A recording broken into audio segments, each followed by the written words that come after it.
Magandang gabi sa inyong lahat, mga minamahal na kapatid, mga kaibigan at mga kasama. At welcome po muli sa isang episode na naman ng ating pong online Bible study. Ito po ang inyong lingkod na muli makakasama, Brother Rolando La Paz. Binabati po natin, makasama natin sa Zoom, sa Facebook Live, at lahat po na makakapanood nitong programa na ito sa mga darating na oras sa ating pong YouTube channel. At sa oras po ito ay aking hinihiling na tayo po sama-sama sa isang panalangin. Ama naming banal na nasa mga langit, sa pangalan po ng aming Panginoon Hesus, kami lumalapit sa inyong banal na paanan at nagpapasalamat sa isa namang pong pribileyo na kami magsama-sama upang aming pag-aralan ng inyong mga salita at ganoon din po, Diyos, ang inyong kaloob na pagpipigil at nawa ito po ay aming pagyamanin at ito ay aming makamtan bilang isa sa mga bunga ng inyong banal na Espiritu.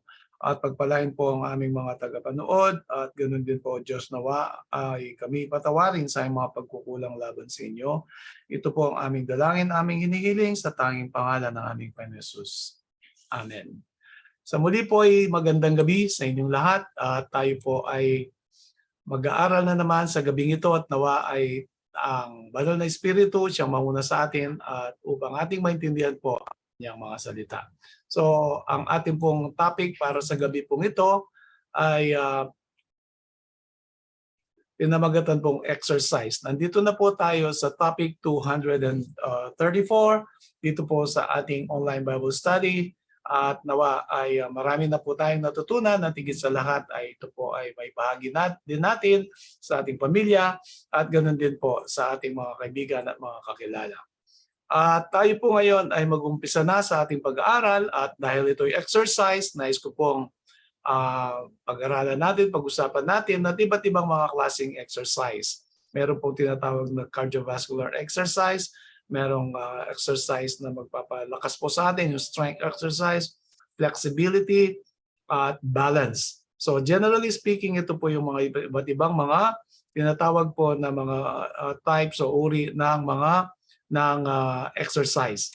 At kung atin pong i-detalye ng konti, ay makikita po natin sa slide po na ito, ang tinatawag na sa una ay flexibility exercise. Ito po yung mga stretching. At itong aerobic exercise, ito po yung cycling, swimming at marami pang iba. At noon naman pong anaerobic exercise, ito yung weight training at sprinting. So lahat po yan ay in one way or the other, ito po yung mga exercise na maaaring ikaw, ako, kaibigan, kapatid, mga kasama, ay ito yung ating ginagawa o ginagamit bilang pag-exercise sa ating pong araw-araw na pamumuhay. So, ang exercise po ay napakahalaga sa ating buhay.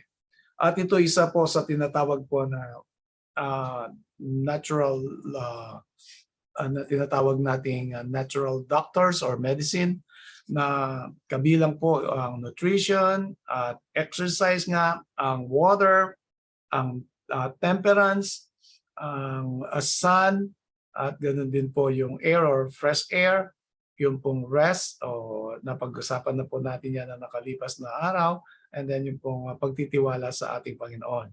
So, ang exercise ay ito'y mahalaga sa ating buhay upang maging magandang ating kalusugan.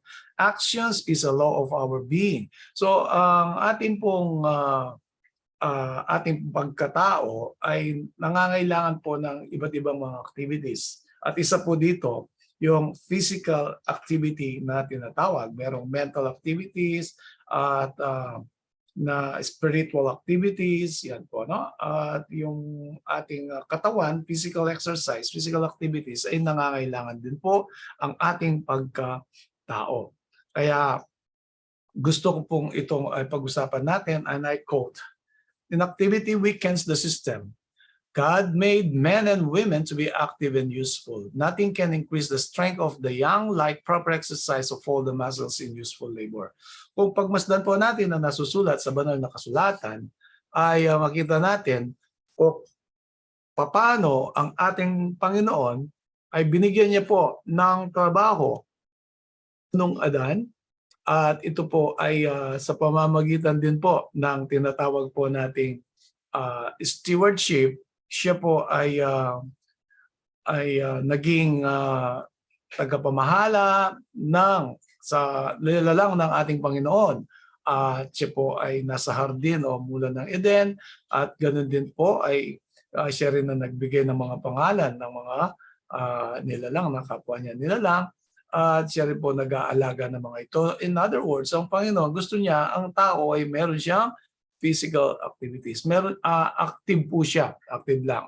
Active siya hindi lamang sa spiritual kundi maging sa ating physical at intellectual activities.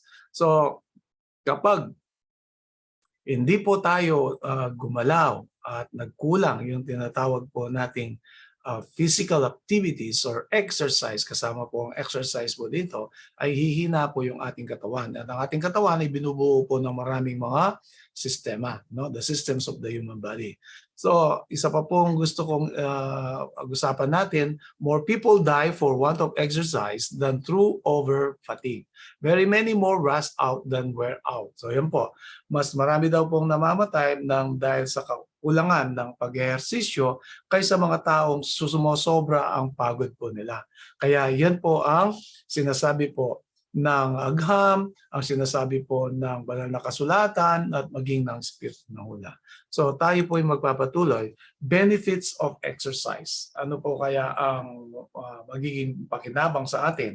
Unang-una, it improves blood circulation. More oxygen to enter It promotes more oxygen to enter red blood cells and be transported to body tissues. So, alalahanin po natin, ang ating katawan ay binubuo po ng maraming mga selula, at ang selula, ang kanyang pagkain po ay yung dugo at yung oxygen, at kapag nag-exercise po tayo, ay yan po ay na-distribute po ng mabuti.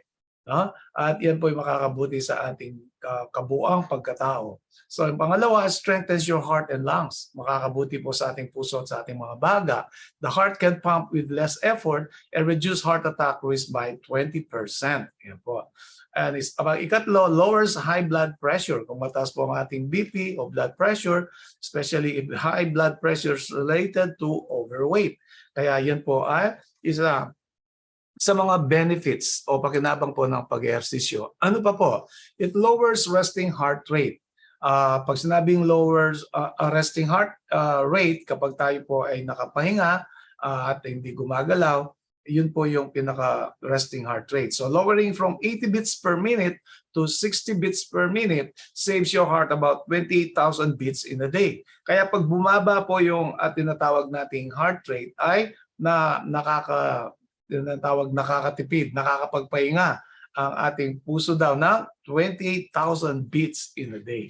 Kaya napakarami pong pakinabang na makukuha natin sa pag-exercise o ehersisyo. Ang susunod po, increases the level of good cholesterol. No, ito pong good cholesterol na ito ay kinakailangan na tinatawag din po na mabuting nga na cholesterol para labanan niya po yung bad cholesterol. No? High density lipoprotein finds and rescues stock LDL o yung pong low density lipoprotein pieces and brings them back to the liver. So para niyang iniipon itong harmful na mga taba at ilalagay niya sa ating liver para ito po ma-digest at hindi po siya maging harmful panganib sa ating pong katawan o maging sa ating kalusugan. At ay sa susunod po, improves overall a sense of well-being. Yan po, no? Kaya kung tutuusin yung mga taong mahilig mag-exercise, yan po, na mas nagiging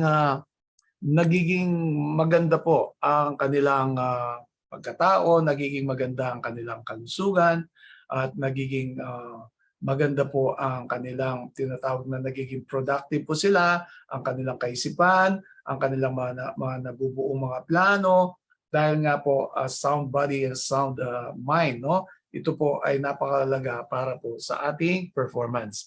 So, exercise is healing and gives the body a boost in overcoming infection. So kapag tayo po ay nag-exercise palagi, ay Yan po ay makakatulong sa ating immune system upang ang ating immune system ay malabanan niya po ang anumang uri po ng mga sakit katulad po ng infection. So, ang exercise po, ito rin po ay magbibigay sa atin ng tinatawag po na endorphins, no? Madadagdagan po ito ang endorphins natin, increasing the threshold for pain and providing a relaxed sense of well-being. Kaya mas matotolerate natin yung pain at ganoon din po yung tinatawag na parang relax, kalmado po tayo. No? Kaya napakahalaga po ng exercise. And then, exercise, it improves control of blood glucose level. Kung mataas po ang blood sugar natin, ayan po, no? Yung glucose nga, ayan po, makakatulong po ang exercise, regular exercise. At ang exercise, it aids in digestion, no? Makakatulong po siya sa pagtunaw ng ating mga kinakain. Kaya ang tinatawag po sa English yung pong exercise or movement is a brother of digestion. So kailangan po na kapag tayo kumain para maging maganda ang pagtunaw ng ating pagkain ay kailangan po din nating gumagalaw. Lalo na after eating, ay advisable po ng 5 to 10 minutes na gumagalaw o lumalakad ng mild na paglalakad upang makatulong po ito sa ating digestion. And again, it promotes intestinal activity. No? Yung ating bituka, dahil nga mayroong movement sa ating buong katawan, ay gumagalaw din po ang ating bituka. So nakakatulong din po siya sa pag-agos o pagdaloy ng ating kinakain o kinain, at ganoon din paano din nilalabas yung waste product ng ating kinain. And it reduces gas. Yung pong tinatawag po na gas na ito pag sa Tagalog usually sinasabi kapag ikaw ay kinakabagan o kabag. And then it prevent constipation or pagtitibi. Kapag hindi po tayo makapagdumi ng mabuti ay makakatulong po ang exercise. Siyempre po, yung uri ng ating kinakain, kailangan high in fiber, and then inom po tayo ng sapat na tubig in between meals, at yung pong movement or exercise, yan po ay makakatulong sa mga constipated o kaya po yung pagtitibi. Malalahanin natin, constipation is the mother of all diseases. Ano po? So exercise produces more energy than it uses. Sa makatwid, minsan ay naisip natin ay bakit hindi na lang tayo magtrabaho o magwalis sa ating paligid kaysa sa tayo mag-exercise. Naririnig ko po ito sa mga matatanda. So ang pag-exercise, katulad po na nakikita niyo po dito, ay mas yung lakas ay papasok. Ang trabaho ay ang lakas ay palabas. So sinasabi po dito, it produces more energy than it uses. Kaya mas nadadagdagan po yung ating lakas kaysa sa kapag tayo ay nag-exercise kung gaano karami yung nagagamit nating energy. No? So ano pa po? It greatly accelerates waste elimination. Yan po sinasabi ko partially kanina. So sang-ayon po kay Dr. John Harvey Kellogg, siya po yung mga gumawa ng mga tinatawag nating mga cereals. Siya po yung first medical director ng Battle Creek Sanitarium diyan po sa Michigan. So siguro ay kakilala niyo po siya, yung mga cereals na kinakain po natin. Siya po ang nag-umpisa sa paggawa niya. So Dr. John Harvey Kellogg, sinabi po niya ay all foods that enters the mouth must leave the rectum within 16 hours. Otherwise, damaging putrefaction begins. So, ibig niya po sabihin, kapag tayo daw ay kumain, ay kailangan yung waste product, kailangan niyang lumabas sa ating katawan sa loob po ng 16 na oras. Sa loob ng 16 na oras, kung hindi po yan lalabas, at sabi po dito, a damaging putrefaction begins. Pag sinabi pong putrefaction, it comes from the word the pus o kaya po ay nana. Kaya merong nabubulok at magkakaroon po tayo ng nana or abscess sa loob ng ating mga intestines. Kaya iyan po ang sinasabi po ni John Harvey Kellogg na makakabuti po na yung ating mga kinakain ay makalabas po yan after 16 hours. And exercise, it accelerates waste elimination or movement. Ano po? So a Dutch physician named Sylvius once said, 1/3 of all diseases can be cured by sweating. So ito po ay napakagandang pag-usapan. Pag sinabi pong mga sakit, marami pong mga tao na naghahanap ng kalunasan sa kanilang mga iba't ibang mga sakit, gumagastos po ng mga maraming pera, nagpupunta sa iba't ibang klaseng mga gagamot. Pero ito po, pakinggan natin sinabi ni Silvius, 1/3 daw po. No? Ikatlong bahagi ng mga sakit ay ito po, ay mapapagaling sa pamamagitan po ng pagpapawis. In other words, exercise or movement po ay napakalaking tulong nito. Siyempre po kapag meron pong sweating, meron pong elimination of waste sa ating pong skin pores, ito na nga po yung pawis at ito yung nakakatulong sa atin. So whenever you perspire, siyempre po ay pagkatapos mong pinagpawisan at ikaw ay tinatawag na maliligo afterwards at the right time, at the right temperature, ay napaka ganda ng pakiramdam. Kaya yan po ang mahalaga dito sa tinatawag na exercise na ating pinag-uusapan ngayon. And exercise strengthens the bones. Pinapalakas niya po yung mga buto natin. Hindi lamang po sa mga kababaihan, maging sa mga kalalakihan. Bakit po? Dahil nga po ay lumalaki yung ating mga muscles at yun po nagiging maganda rin ang suporta nito sa ating mga buto. So Washington University studied exercising and non-exercising women ages 55 to 70. In 9 months, the non-exercising women lost 1% of their bone mineral content. Kaya kapag daw hindi tayo nag-exercise, maaring mababawasan yung bone mineral content, which is of course composed of calcium and other minerals. So yan po sinasabi. After 17 months with exercise, increases bone mineral content of 6.2%. Kaya kapag naman daw po tayo nag-exercise, dumadami, lumalago po ang ating mga minerals sa ating mga skeletal system, preferably o specifically ito pong mga buto natin. Yan ay nakakatulong lalo na po sa mga kababaihan. So alam po natin kapag ang babae, siya po ay nag-menopause na po siya, ayan, nag-uumpisa na po magkaroon ng problema sa skeletal system at mag-uumpisa na po yan magkakaroon ng mga iba't ibang mga sakit sa kanilang vertebra, merong kyphosis, scoliosis, gomposis, at yan po ay dulot nga po ng kakulangan na isa pong dahilan, kakulangan ng calcium o mineral sa ating sa katawan o sa skeletal system po ng ating mga kababaihan. So after 13 months stop exercise, drop 4.8%, still better than beginning. So kapag daw huminto po siya after 13 months, yan nga po bumababa siya na 4.8%, pero mas makakabuti pa raw po kaysa sa walang ginagawa. Kaya mas maganda po, lalo na sa ating mga kababaihan, yan po ay ating alalahanin para maging sapat yung mga minerals natin sa ating skeletal system. So ang exercise po is good or best for weight control. Kung gusto nating pumayat, siyempre po may maraming mga factors. Yung ating kinakain, yung metabolism, yung tinatawag na namamana po natin, yung genes. So makakatulong po exercise in one way or the other. Gusto ko rin pong i-quote po ito from Adventist Home. Exercise in the open air for those who employment has been within doors and sedentary will be beneficial to health. Kaya kung natrabaho natin palaging nasa opisina, ang sinasabi po dito, ang exercise o yung pong outside exercise o yung exercise doon po sa labas or in open air, hindi po indoor. No? Meron po mga gyms, of course, indoor po sila. Opo, pagpapawisan tayo, yun nga lang ang problema, yung tinatawag na oxygen. No? All who can should feel it a duty to pursue this course. Nothing will be lost but much gain. They can return to their occupations with new life and new courage to engage in their labor with zeal. And they are better prepared to resist disease. So yun po, no?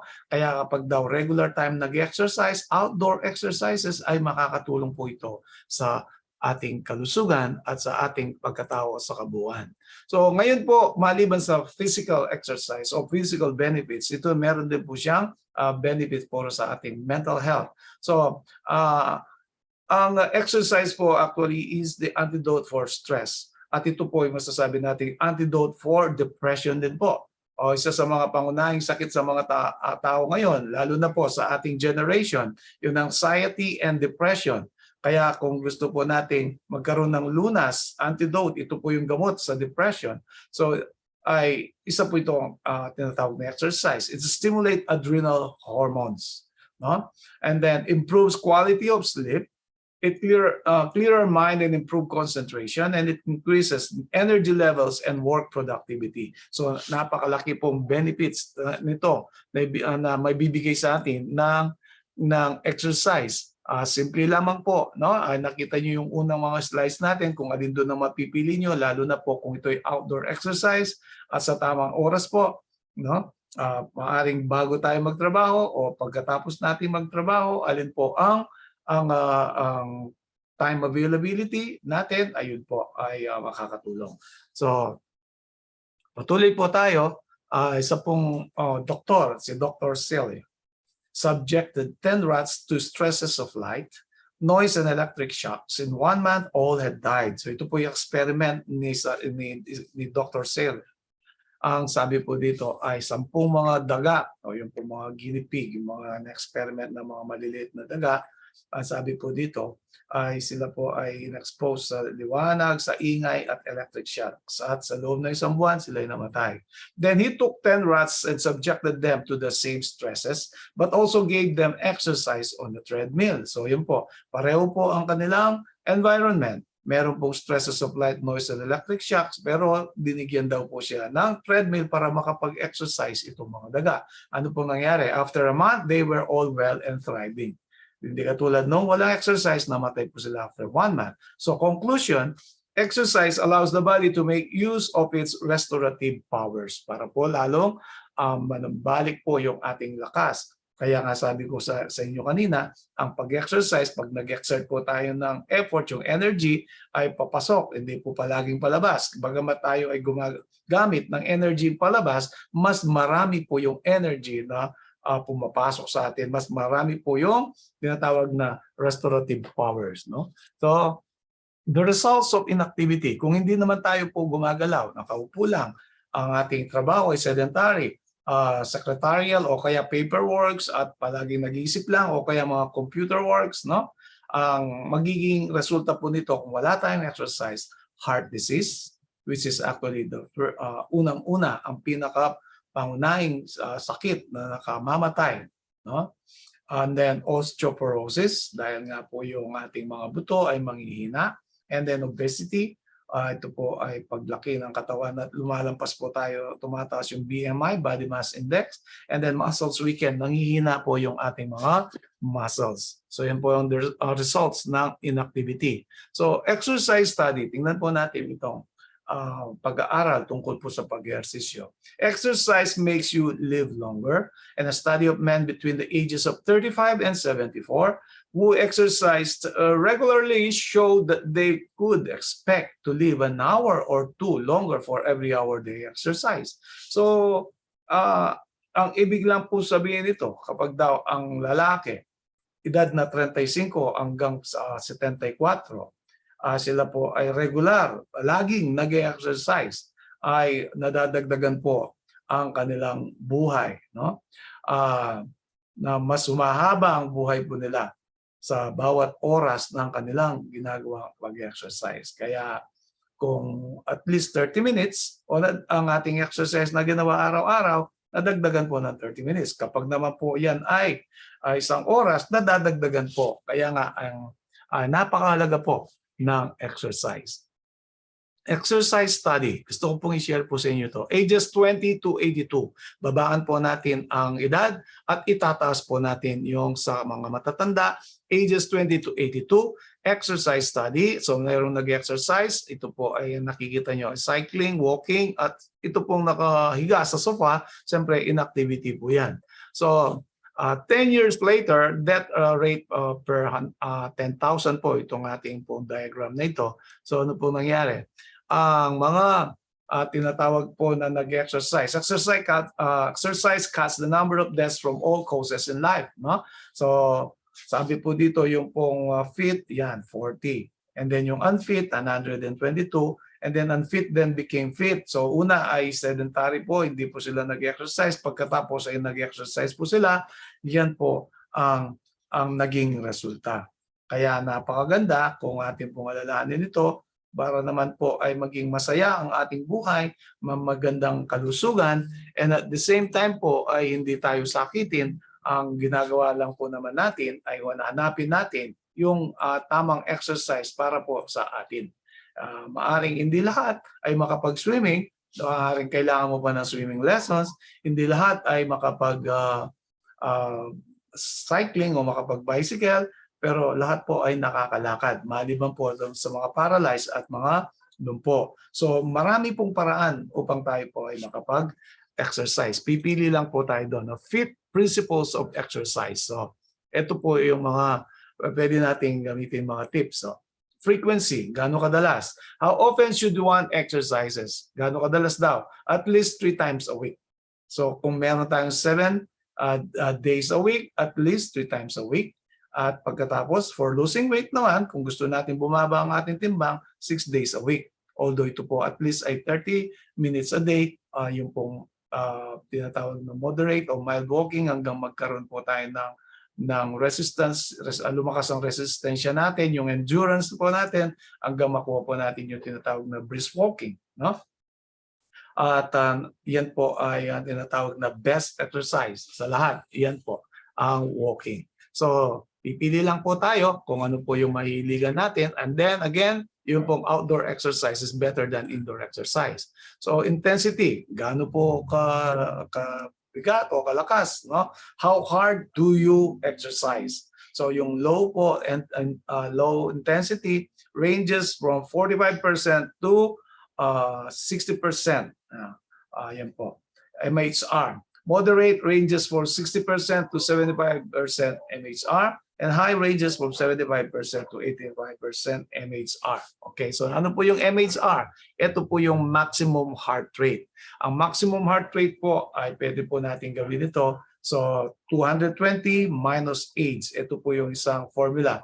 Example, if you are 21 years old, so yung ating maximum heart rate, 220 minus 21 equals 199 beats per minute. So target heart rate po, THR, 199 times 75 over 100 ay nagiging ano po siya, 149 beats per minute. So ito po ay makikita natin na para malaman natin hanggang saan ang kaya ng ating puso, no? Ang maximum heartbeat at yung target heartbeat natin, kailangan din nating alamin kung meron tayong problema sa puso, meron problema sa ating kalusugan bago po natin gawin ang mga physical exercise po nito. Pero yung walking po, ay yan po yung madalas nating ginagawa sa araw-araw, ay kailangan po yan ay kabahagi ng ating physical activities, regular physical activities daily.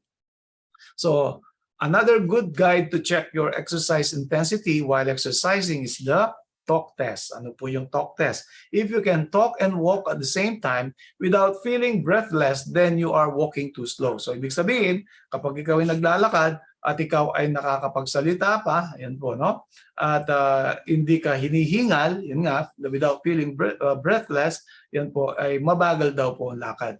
So siguro na narinig nyo na rin, no, sa mga nakalipas nating pag-aaral sa temperance, kailangan po nating hingalin every now and then kasi nga po yung residual air nandyan po sa ating lungs, yung nakaparadang hangin. Ano po yon? Ang best example or illustration, kapag ikaw ay nagpunta sa ilalim ng tubig, pwede kang andyan sa ilalim ng tubig ng 2-5 minuto. Bakit po? Kasi merong residual air. Meron pong nakaparada na hangin dyan sa ating pong baga. Kaya pag ito pong nakaparada na hangin na ito, hindi po yan napapalitan at yan po ay nandoon sa tip of the lungs, pinakadulo ng ating baga, mahirap po yung lumabas kung hindi tayo hinihingal. Kaya kapag hinihingal po tayo, lalo na po sa mga may karamdaman sa baga o may mga karamdaman na mild na mga karamdaman dyan po sa ating mga ibang mga sistema, lalo na po pagbaga nga, kapag po medyo hinihingal tayo, meron tayong naaamoy na kakaiba. Kasi nga ay nilalabas niya po yung mga impurities, toxins sa ating mga lungs, specifically at the tip of the lungs, na hindi po yan mailabas ng ating normal breathing, inhaling and exhaling. Kaya ay napakalaga po na tayo hinihingal kapag tayo po yung nag-exercise. Huh? So time, gaano naman po yung panahon? 20 minutes for a start in the first week. Halimbawa, mag-uumpisa ka pa lang mag-exercise, 20 minutes po, dahan-dahan lang muna. Pagkatapos ay maganda po diyan ay kuha po tayo ng sphygmomanometer o kaya po yung BP apparatus. I-check po natin every now and then yung ating pong blood pressure. Meron na po mga digital ngayon, madali na po yan. And then reach to a total of 1 hour a day or at least 30 minutes each time. So kaya nga po yung at least 30 minutes na walking at siyempre po hindi na po yung mabagal na lakad. Sabi ko nga kanina, kung pwede po yung lakad na makayanan ng ating katawan, lalo na kung hindi po wala tayong sakit sa puso o anuman po mga systemic diseases, ay umpisan mo muna natin ng mabagal, 20 minutes. And then po kapag nasanay na po tayo, sikapin po natin na tayo nga ay hinihingal. At sabi nga po, habang tayo ay tumatanda as we age, ay kung dati tayo nakakatakbo, and then yung wear and tear na sinasabi po, kapag tumatanda ka, yung mga ating mga piyesa ay nanghihina na. Kaya kung ikaw ay dating runner at hindi natin ma-control din po yung mga takbo natin o kaya yung pavement o kung saan tayo tumatakbo o kaya po ay yung ating timbang, eventually po ang mangyayari magkakaroon din tayo ng damage o injury sa ating mga tuhod na ito po hindi makakaganda. Na-experience ko po yan kaya gusto kong i-share sa inyo.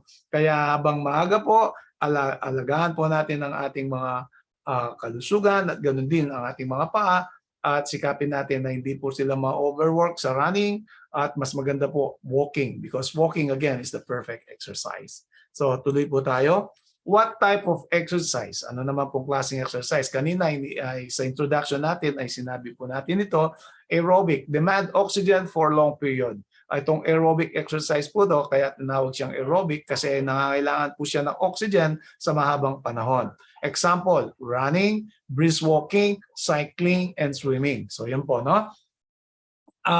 Yan tinatawag na aerobic. At ano pong pangalawa? Flexibility. Stretching increases your range of motion while reducing exercise-related muscle soreness and injury. Kaya usually po kung tayo ay mag-exercise o physical exercise or activities like running, cycling, o kahit na swimming, gagawin po muna natin ay magkakaroon tayo ng stretching. Para yung mga muscles po natin ay sila po ay matono din. Kumbaga ay parang tinotono din yung mga muscles natin, hindi tayo mapupud muscle, hindi po sila mabibigla, kung hindi sila rin po ay na-stress, nauunat, upang sila rin po ay maging handa sa susunod na exercise o activity na physical activity na ating gagawin. So, ikatlo is muscular strengthening. Ito po yung mga nagwe-weights. So, sit-up, weightlifting, improve metabolic rate din po. So, yun po. Depende kung ano po yung gusto nyo po dito. Pero kung gusto nyo pong subukan ang tatlo na ito, ay nasa sa inyo po. No? Yung iba naman, gusto nila na maraming activities, lalo na pag umulan, anong gagawin natin? Hindi tayo makalabas. Kaya doon po natin magiging epektibo po yung tinatawag na flexibility o yung stretching. Pwede naman tayong maglakad din po sa loob. No? Meron naman po mga videos na mga walking exercises at pwede rin po yun kapag umuulan. Mga indoor exercise, yun nga po yung oxygen nga na kinakailangan natin, mas maganda sana kung bukas o makakapasok yung hangin sa ating pong kwarto o lugar kung saan tayo nag-exercise. So again, aerobic, flexibility, and muscular. So swimming, ano naman po ang makukuha natin sa swimming? Sabi nga ng iba, ito yung exercise o kaya po ay event na hindi ka pinagpapawisan. Opo, hindi ka nga pinagpapawisan dahil nakababad ka sa tubig, pero marami pong calories na nasusunog at napakaganda po sa muscle toning at sa ating katawan. So it does not put any stress on the joints. So yan po ang advantage, hindi po na i-injured yung ating mga kasukasuhan. Kung yan po ay nandyan po sa ankle o kaya sa tuhod, o sa anuman pong joints, no? And then especially helps on ankle, shoulder, or back problems and arthritis patients. Kaya meron din po mga paglalakad sa tubig, no? Kaya maganda rin po yung simple na mga strokes, no? Kung marunong po tayo sa swimming, pwede tayong manood din ng mga basic na instructions or swimming tips. And then pwede po kung meron kayong swimming pool, of course, yan po, na pwede nyo pong gawin yan. So, how to start and end your exercise. So, katulad po yan ng sasakyan, no? Katulad ng tao, pagkagising, hindi agad yan tatayo at siya ay tatakbo na, hindi po. Meron tayong tinatawag na warm-up. So, first start with the warm-up. Kung meron pong warm-up na ginagawa, ito po, walk at a normal pace for about 5 to 10 minutes or you can do a simple stretching exercise. So, lakad-lakad po ng 5 hanggang 10 minutes o kaya po ay stretching. So, pwede nyo rin pong i-combine po yan para naman ay maunat yung ating mga muscles at hindi po masakit din, masaktan din yung ating mga muscles. Kaya meron pong napupulled muscle minsan nang dahil po ay wala po silang warm-up. Tingnan nyo po yung mga athletes, mga sportsmen. Yeah, kahit ano pong kanilang klase ng kanilang mga sports o kaya events, ay iyan po ay usually nagwa-warm up po sila ng lakad o kaya simple stretching exercise. And then we end with the cooling down, no? Kung merong warm up bago ka mag-exercise and then pagkatapos ng main exercise po natin ay kailangan natin ng cooling down, no? So keeping your legs or feet moving, do not just sit down and stop. Hindi po tayo biglang hihinto kundi pagkatapos ng ating exercise, lakad pa rin. Kung lakad po yan, kung bike ka, ay pumapadyak ka pa rin. Pero hindi na po kasing strenuous o kasing lakas ng ating ginagawang regular na exercise. Kaya yan po ay cooling down. Warm up and cooling down. Yan. So other principles of exercise, be regular and consistent. Kaya kung at least 3 times a week, sikapin po natin yan. Kung walang emergency o dahilan na hindi tayo makapag-exercise, gawin po nating regular at palagi yan, consistent. After 5 weeks of inactivity, you lose 50% of fitness gains. After 10 weeks, you'll need to start again. Yan po. Kaya kung minto ka daw po ng 10 weeks, balik na naman sa dati. So yan po. After 5 weeks of inactivity, ay nawala daw po yung kalahati ng lahat ng ating ginawang pagsusumikap sa pag-exercise. And then start slowly and build up. So, yan po. Kailangan nating balikan yan. And then know your tolerance. So, alamin natin kailangan yung ating kaya, no? Case-to-case basis po yan. Yung kaya nyo po, baka hindi ko kaya. Yung kaya ko, baka hindi nyo rin kaya. Kaya kailangan natin alamin yung ating capacity. Kaya nga po palagi din nating i-check yung ating pulse rate at yung ating pong blood pressure. No? Siyempre po, abang ikaw ay tumatanda, pumuputi na yung buhok, sa panahon po ng nakalipas na ikaw ay nasa kalakasan at the age of 13 hanggang 20, yan po ang pinakamalakas na panahon ng ating pagkatao. And then later on, kung yan po ay naabuso sa overwork, o kaya po over sports, no? Ayan po ay siyempre merong tinatawag nga na wear and tear pagdating ng araw, yan po ay ating aanihin. Kaya maging maingat po tayo, alamin natin hanggang saan ang kaya ng ating katawan.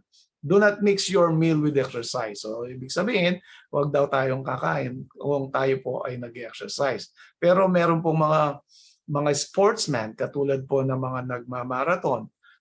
Usually po ay 2 hours hanggang 5 hours po sila tumatakbo. Minsan na kailangan nilang magdagdag po, mag-replenish ng kanilang carbohydrates o kaya ay protein o kaya po ay vitamins and minerals. So usually yan ang ginagawa po nila. Yung mga nagbabike po ay ganun din. May kinakain po na power bar o kung ano pong makain nila o saging para magbigay po ito ng vitamins and minerals, lalo na po kung mahabang oras. Ito para po ito sa mga sportsman. Anyway, kapag naramdaman po natin yung ating tiyan at gutom na tayo para naman po hindi rin masaktan yung ating katawan, ay pwede po tayong kumain ng maliliit na mga pagkain. Kaya meron pong power bars na tinatawag. Depende po yan sa pangangailangan po ng ating katawan. Kaya po maganda rin na magpa-check up po tayo at least once a year. No? Malaman natin kung ano yung laman ng ating mga dugo. Sa birthday po natin, yan po advice palagi sa atin na para naman ay malaman natin, lalo na as you grow older, yan po ay kailangan na. At upang hindi po maging disadvantage yung exercise na ating gagawin. Kasi gusto nga natin ay puro benefits po. And then, gusto ko rin i-share po sa inyo ulit, the walking in all cases where it is possible is the best remedy for diseased bodies, Because in this exercise, all the organs of the body are brought into use. Kaya kapag tayo daw po naglalakad, lahat po ng mga organs ng ating katawan, sila po lahat ay gumagalaw din. There is no exercise that can take place of walking. Kaya tinawag siyang perfect or best exercise. By it, the circulation of the blood is greatly improved. Kapag naglalakad po tayo, kahit matanda o bata, hindi po masyadong nabibigla yung ating katawan. Siyempre, kung hanggang saan lang ang kaya mong hakbang, gaano kabilis, kung bata o 2 taon pataas, o kaya po yung matanda, 70 years old o 80 years old, depende po. Siyempre, in between those ages po, depende po yan sa inyong kakayahan, yung tolerance nga ng ating activities. Pero ang mahalaga po dito, pag tayo naglalakad, yan nga po, lahat ng ating organs sa buong katawan natin, sila lahat po ay gumagalaw at sila po ay nakikinabang din. So alalahanin po natin, again, walking is the perfect exercise. Walking is often called the second heart. Kaya ang paglalakad daw minsan ay tinatawag din po siyang ikalawang puso. Kaya much of the work of pushing the blood back to the heart is done by the calf muscles. So ito po ay nasa ating mga hita. And then, which squeeze the deep veins to force the blood upward against gravity. So usually po ito ay, ang ilustrasyon po nito, kapag umaakyat ka sa mga stairs, hagdanan.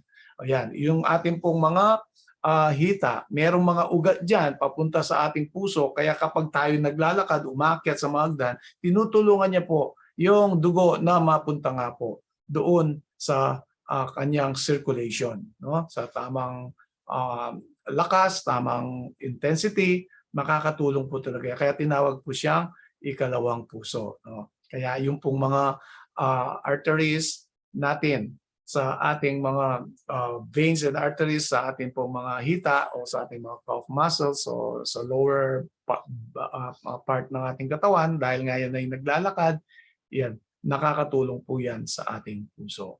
Kaya napakahalaga po na maingatan din natin ang ating kalusugan. So ito naman po yung tinatawag nating overexertion. Pag sumobra po yung ating ginawang exercise, kahit alin dun po sa pinili nating mga exercises kanina, examples or types. Yung severe breathlessness, hindi ka na halos makahinga. No? Heart rate, yung heart rate natin ay over o mas marami po sa 120 beats per minute. Pagkatapos po, 5 to 10 minutes after stopping exercise. Kaya pagkatapos na nating nag-exercise, tapos yung ating pong heart rate ay 120 beats per minute pa after 5 to 10 minutes, ibig sabihin po yan, sumobra po tayo sa ating ginawang exercise. Feeling very tired after 30 to 60 minutes. Pakiramdam po natin ay hapong-hapo po tayo, pagod na pagod po tayo, pagkatapos po natin nag-exercise ng medyo ora o 1 oras. And then nausea, naduduwal, lightheadedness, parang medyo magaan yung ating pakiramdam sa ulo, pounding in the head, at meron naman po hindi magandang pakiramdam na parang pinupukpok yung ating ulo. Ibig sabihin po yung ginawa nating exercise ay overexerted o sumobra po. Kaya kailangan, sabi nga po, temperance, everything in moderation. Depende po yan sa kaya ng ating katawan. Kaya nga sabi ko sa inyo kanina, kailangan nating malaman kung ano yung kaya at hindi kaya, ang gaano kahaba, gaano katagal yung gagawin nating exercise. Kaya usually po, kung ang edad po natin ay 50 years above o older, ay umpisan po natin yan sa pagpapacheck up natin sa ating mga doktor. Kaya yung po sinabi ko rin na yung blood chemistry po natin, at least once a year po, papacheck po natin yan para malaman natin mataas kaya ang cholesterol natin. Ang total cholesterol, HDL, high density lipoprotein, low density lipoprotein, ang ating mga minerals o yung ating magnesium, potassium sa ating katawan, o kaya po yung ating uric acid, yung ating blood sugar, at yung function ng ating liver at marami pang iba. Kailangan nating malaman yon bago po natin gawin ang exercise kung tayo 50 years older. Kung wala naman tayo nararamdaman, regularly ay ginagawa mo yung exercise, do not overexert. Wag lang po nating sobrahan. So yan po ang sinasabi po ng ating pag-aaral. Exercise would in many cases be better for health than medicine. So bibig lang po sabihin nito, imbis na uminom tayo ng gamot, lalo na inactive po tayo o kaya sedentary yung trabaho natin, mas maganda na imbis na tayo uminom ng gamot, mag-exercise na po tayo. No? At makakatulong po yan. Kahit na tayo tumanda na at maputi na ang buhok natin, at kailangan naman din ng maintenance, ay huwag din po natin kaligtaan ang pag-exercise hanggat maaari. Sa mga matatandang lolo at lola, mag-ingat po. Baka naman po tayo ay matumba at mabalian po tayo ng hip bones o anumang bahagi ng ating skeletal system. Kaya kailangan nating alamin kung hanggang saan po yung kaya po natin. No? At meron naman po sa mga matatanda, merong walker para alalayan. At kung yun, ano lang po yung kaya talaga. At siyempre, dahil matanda na yan, hindi na po kailangan na gawin po ang exercise na ginagawa po ng mga kabataan. Ano po yan? Simple lang na unawain. Ano po? So, but tatapusin po natin sa isang talata mula sa banal na kasulatan sa Isaiah chapter 40 verse 31, "But those who hope in the Lord will renew their strength. They will soar on wings like eagles. They will run and not grow weary, and they will walk and not be faint." So yan po, yung umaasa sa ating Panginoon, iniingatan ang kanilang kalusugan dahil ang katawan ay siyang templo ng banal na Espiritu na nagmula sa Diyos. Hindi natin po yan pag-aari. Kaya ito rin po ang mensahe ng health reform, yung temperance o pagpipigil, and everything in moderation, mabuti man o masama, ay kailangan po ay maging tiyak po tayo kung mabuti po yan, in moderation. Pag masama po yan, abstain. Iwasan na po natin yan, yung makakasama sa ating kalusugan. So ito po yung ating pag-aaral sa gabi ito. Nawa ay marami po tayong natutunan. At nawa rin ay ang Panginoon ay siyang magpaliwanag sa atin at ating maalala ang mga salita na ito upang tayo rin po ay magbigay ng kaluwalhatian sa Kanya sa 1 Corinthians chapter 10:31, whenever therefore you eat, or drink, whatever you do, do it all to the glory of God. So tayo ngayon po ay magwawakas sa isang panalangin. Ama naming Diyos na nasa mga langit, sa pangalan po ng aming Panginoon na inyong bugtong anak na aming Panginoong Jesucristo, nagpapasalamat po kami sa lesson na aming natulungan ngayon. Nawa ito po ay magsilbing paalala, maging inspirasyon din, motivation, para po naming maingatan ang katawan na ipinahiram niyo po sa amin na siyang inyong templo, upang ganun din po, O Diyos, ay magkaroon po kami ng magandang kalusugan, mahabang buhay, upang kami makapaglingkod sa inyo ng mahabang panahon na may kagalangan at may kalakasan. Naasahan din po namin, O Diyos, ay pagpalain niyo ang programang ito. Lahat po ng nakatutok sa oras pong ito at ganun din na makakapanood po ng presentation na ito sa aming YouTube channel. Nawa ito po ay maging kapakinabangan sa bawat isa, aming alalahanin na kami inyong nilalang upang kami po ay maging masaya sa aming buhay at hindi maging sakitin, para may balik po namin ang lahat na pasasalamat at kalwatian sa inyo pong pangalan.